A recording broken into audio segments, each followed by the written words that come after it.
There were incidents from before we even got married. Times he made jokes about other women in front of me. Times he dismissed my feelings about his friends.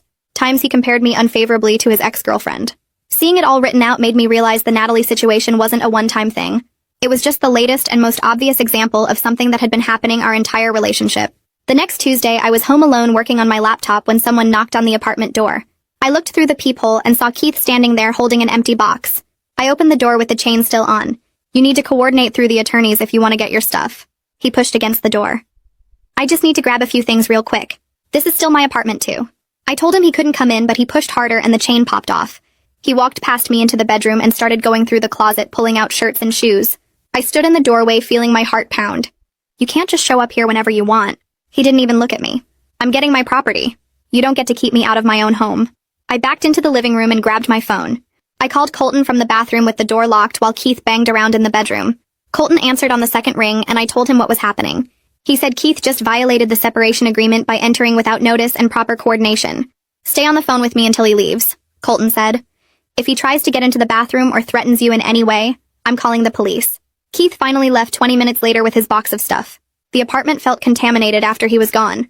I kept looking at the broken door chain and feeling unsafe in my own home. Colton filed a motion the next morning to formalize that Keith had to schedule apartment access through the attorneys at least 48 hours in advance. He couldn't just show up whenever he felt like it anymore.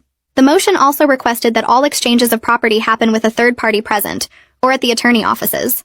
Colton said the judge would almost certainly approve it given what happened. Until then, he advised me to stay with family, or have someone stay with me just to be safe. My sister showed up that evening with an overnight bag and a bag of takeout. She took one look at the broken chain and asked if I was okay. I told her about Keith barging in and she got furious. "We're changing the locks tomorrow," she said. "Colton already told me I can legally do that since Keith moved out voluntarily." She stayed with me for 4 days, and I was grateful because I jumped every time I heard footsteps in the hallway. We got a locksmith to come out and install new deadbolts on both the front door and the bedroom door. My sister also bought me a door stopper wedge and showed me how to jam it under the door for extra security. Having her there made me feel less alone and less scared. While my sister was staying over, I started noticing Keith's social media posts. He was putting up vague stuff about how his wife didn't appreciate him and gave up on their marriage too easily. One post said something about how modern women bail at the first sign of trouble instead of working through problems. Another one talked about how he was the victim of a smear campaign. My phone started blowing up with messages from mutual friends asking what was going on.